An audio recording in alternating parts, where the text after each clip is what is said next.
بسم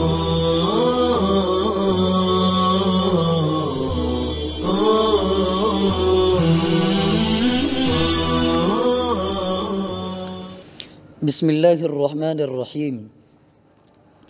شریعت، طریقت، حقیقت اور معرفت کی تعریف اور ان کا باہمی تعلق۔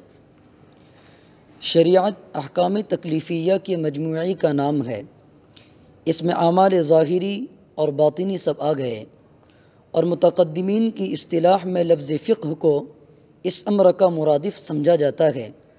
جیسے امام اعظم ابو حنیفہ رحمۃ اللہ علیہ سے فقہ کی یہ تعریف منقول ہے: معرفت النفس ما لها وما علیہا، یعنی نفس کے نفع نقصان کی چیزوں کو جاننا۔ پھر متاخرین کی اصطلاح میں شریعت کے جزو متعلق باعمال ظاہرہ کا نام فقہ ہو گیا، اور دوسرے جزو متعلق باعمال باطنہ کا نام تصوف ہو گیا، اور ان اعمال باطنی کے طریقوں کو طریقت کہتے ہیں۔ پھر ان اعمال کی درستگی سے قلب میں جو جلا اور صفا پیدا ہوتا ہے، اس سے قلب پر بعض حقائق کونیہ متعلقہ اعیان و اعراض، یعنی حقائق و لوازمات، بالخصوص اعمال حسنہ و سیئہ، حقائق الہیہ صفاتیہ و فعلیہ، بالخصوص معاملات بین اللہ اور بین العبد، یعنی جو معاملات اللہ اور بندے کے درمیان ہے وہ منکشف ہوتے ہیں۔ ان مکشوفات کو حقیقت کہتے ہیں، اور اس انکشاف کو معرفت کہتے ہیں، اور اس صاحب انکشاف کو محقق اور عارف کہتے ہیں۔ بس یہ سب امور متعلق شریعت ہی کے ہیں، اور عوام میں جو یہ شائع ہو گیا ہے کہ شریعت صرف جزو متعلق باحکام ظاہرہ کو کہتے ہیں، یہ اصطلاح کسی اہل علم سے منقول نہیں، اور عوام کے اعتبار سے اس کا منشا بھی صحیح نہیں کہ وہ اعتقاد تنافی ہے ظاہر و باطن میں، یعنی ظاہر اور باطن میں اختلاف کا قائل ہونا ہے۔ واللہ اعلم۔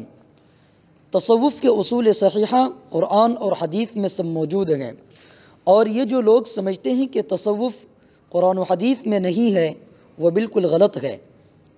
یعنی غالب صوفیوں کا بھی یہی خیال ہے، اور خشک علماء کا بھی، کہ تصوف سے قرآن و حدیث خالی ہیں، مگر دونوں غلط سمجھے۔ خشک علماء تو یہ کہتے ہیں کہ تصوف کوئی چیز نہیں، یہ سب واہیات ہے، پس نماز روزہ قرآن و حدیث سے ثابت ہے، اسی کو کرنا چاہیے۔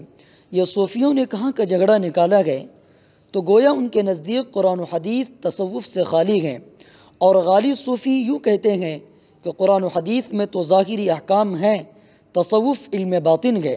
ان کے نزدیک نعوذ باللہ قرآن و حدیث ہی کی ضرورت نہیں۔ غرض دونوں فرقے قرآن و حدیث کو تصوف سے خالی سمجھتے ہیں، پھر اپنے اپنے خیال کے مطابق ایک نے تو تصوف کو چھوڑ دیا اور ایک نے قرآن و حدیث کو۔ اے صاحبوں، کیا غضب کرتے ہو؟ خدا سے ڈرو۔ اس کے متعلق میں نے اس مضمون پر 2 مستقل کتابیں لکھی ہیں۔ ایک تو حقیقت الطریقت، جس میں مسائل تصوف کی حقیقت احادیث سے ثابت کی گئی ہے۔ ایک رسالہ مستقل مسائل السلوک، جس میں صاف طور پر ظاہر کیا گیا ہے کہ تصوف کے مسائل قرآن مجید سے ثابت ہیں۔ ان دونوں کتابوں سے معلوم ہوگا کہ قرآن و حدیث تصوف سے لبریز ہیں، اور واقعی وہ تصوف نہیں جو قرآن و حدیث میں نہ ہو۔ غرض جتنے صحیح اور مقصود مسائل تصوف کے ہیں وہ سب قرآن و حدیث میں موجود ہیں۔ حضرت حکیم الامت فرماتے ہیں کہ میں نے تو قرآن و حدیث سے تصوف کے تقریباً 2000 مسئلے صاف صاف دلالت سے ثابت کر دیے ہیں، اور اگر غور کرتا تو اتنے ہی اور ثابت کر سکتا تھا۔ بقیہ آئندہ انشاءاللہ تعالی۔